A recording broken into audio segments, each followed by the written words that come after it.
Assalamualaikum warahmatullahi wabarakatuh.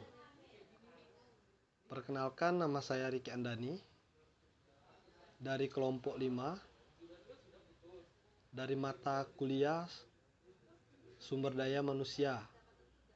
Materi yang akan kami sampaikan berjudul pemutusan hubungan kerja.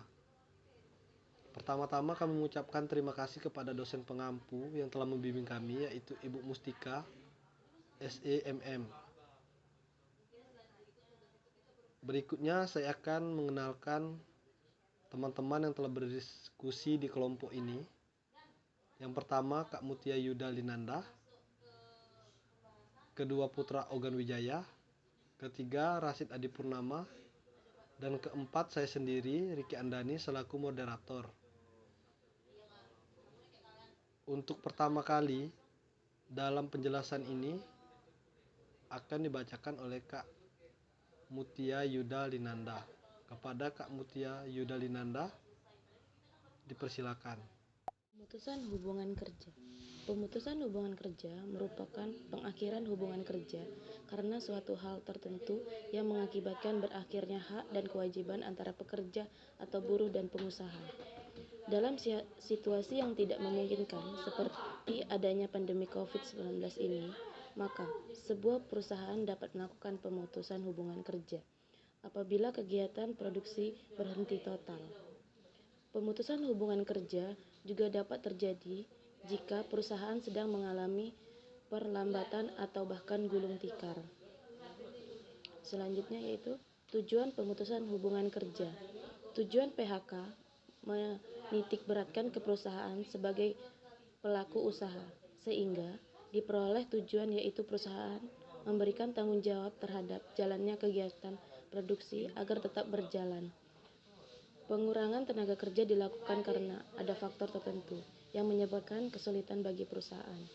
Kesulitan yang dialami perusahaan dapat dilihat dari sisi yang pertama yaitu sisi penjualan, yang kedua sisi kredit perusahaan, yang ketiga intensitas permintaan produk, yang keempat keterbatasan bahan baku produk. Faktor pemutusan hubungan kerja. 1. Mengundurkan diri atas kemauan karyawan sendiri. Bagi karyawan yang berniat mengundurkan diri, maka tidak mendapatkan pesangon berupa uang. Karyawan tidak boleh menuntut uang pesangon, karena sudah ketentuan dari UU Pasal 156 Ayat 2. Kedua, mengundurkan diri karena umur sudah mencapai usia pensiun. Pemutusan ini bisa dipengaruhi oleh faktor usia karyawan. Semakin tua umur karyawan, semakin berkurang kinerjanya sehingga harus dilakukan pensiun. Apabila karyawan mengundurkan diri karena mencapai usia pensiun, karyawan berhak memperoleh pesangon. Ketiga, mengundurkan diri atas kemauan sendiri secara tertulis karena berakhirnya kontrak kerja. Karyawan kontrak mengundurkan diri dengan menyerahkan surat tertulis. Jika masa kerjanya berakhir, karyawan tetap mendapatkan pesangon dan berhak mendapatkan uang reward. Keempat, karyawan melakukan kesalahan di perusahaan. Faktor pemutusan berikutnya yaitu dipengaruhi oleh karyawan yang melakukan kesalahan berat pada tempat kerjanya. Kelima, perusahaan mengalami bangkrut. Perusahaan bangkrut terpaksa harus ditutup karena mengalami kerugian besar selama 2 tahun berturut-turut sehingga tidak dapat memberi gaji karyawan. Apabila bangkrut, perusahaan dapat memutuskan hubungan kerja dengan karyawan. Pengajuan pemutusan kerja dilandasi dengan syarat perusahaan dapat memberikan bukti bahwa terjadi kerugian selama 2 tahun. Setelah pembuktian, perusahaan bisa memulai PHK dan wajib memberikan uang pesangon 1 kali beserta uang penggantian hak karyawan. Jenis-jenis pemutusan hubungan kerja. Yang pertama, pemutusan hubungan kerja oleh pengusaha. Yang kedua, pemutusan hubungan kerja oleh buruh atau pekerja. Ketiga, hubungan kerja putus demi hukum. Yang keempat, pemutusan hubungan kerja oleh pengadilan. Dan selanjutnya akan diteruskan oleh Ogan. Kepada Ogan, saya persilahkan. Kompensasi bagi pekerja yang di PHK. Bila seorang pekerja di PHK, ada 4 komponen yang dipakai sebagai acuan kompensasi PHK. Yang pertama, uang pesangon, yaitu pemberian berupa uang dari pengusaha kepada pekerja sebagai akibat adanya pemutusan hubungan kerja atau PHK.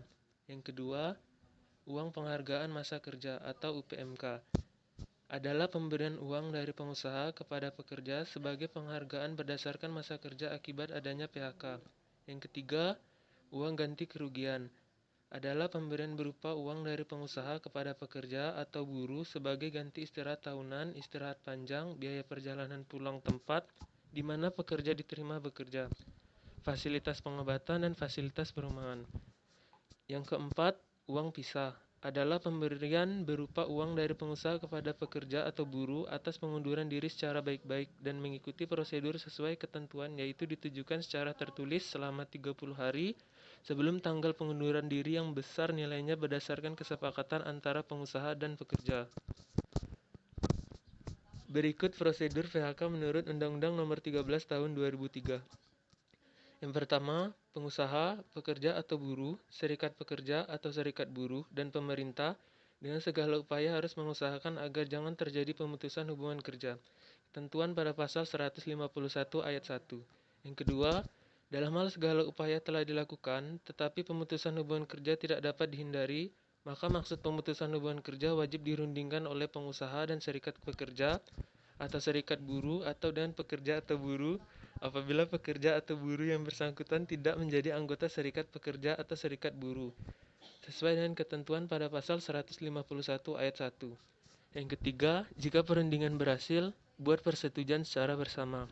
Yang keempat, jika tidak berhasil, pengusaha mengajukan permohonan penetapan secara tertulis disertai dengan dasar dan alasan-alasan kepada Pengadilan Hubungan Industrial. Ketentuan pada pasal 151 ayat 3 dan pasal 152 ayat 1. Yang kelima, selama putusan lembaga penyelesaian perselisihan hubungan industrial belum ditetapkan, baik pengusaha maupun pekerja atau buruh harus tetap melaksanakan segala kewajibannya. Ketentuan pada pasal 155 ayat 2. Baiklah, di sini saya akan sekaligus membacakan kesimpulan dari materi presentasi kelompok kami. Adapun kesimpulannya yakni yang pertama, pemutusan hubungan kerja atau PHK adalah pengakhiran hubungan kerja antara perusahaan dan pekerja yang terjadi karena berbagai sebab. Yang kedua, PHK merupakan suatu peristiwa yang tidak diharapkan terjadinya, khususnya dari kalangan pekerja atau buruh karena akan kehilangan mata pencarian untuk menghidupi diri dan keluarganya. Yang ketiga, Undang-Undang Nomor 13 Tahun 2003 tentang Ketenagakerjaan dibuat untuk menjamin terpeliharanya hak-hak para buruh atau pekerja dalam sebuah hubungan kerja, sehingga tidak terjadi penzoliman dari yang lebih kuat kepada yang lebih lemah. Yang keempat, berdasarkan Undang-Undang Nomor 13 Tahun 2003 tentang Ketenagakerjaan, dijelaskan bahwa PHK dapat terjadi karena bermacam-macam sebab. Yang kelima, semua pihak yang bersangkutan dalam pelaksanaan PHK, baik pengusaha maupun pekerja atau buruh, harus mengetahui hal-hal yang berkaitan dengan PHK.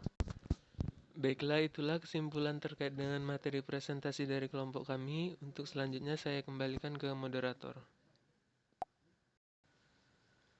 Baiklah, itulah hasil yang kami sampaikan, yang telah kami diskusikan dan telah kami jabarkan dari kelompok kami, dari kelompok 5. Jika ada kesalahan ataupun kekurangan kata, mohon dimaafkan. Semoga ini dapat menambah wawasan teman-teman semua, baik teman sekelas ataupun mahasiswa lain yang menonton video ini. Kami ucapkan terima kasih. Wassalamualaikum warahmatullahi wabarakatuh.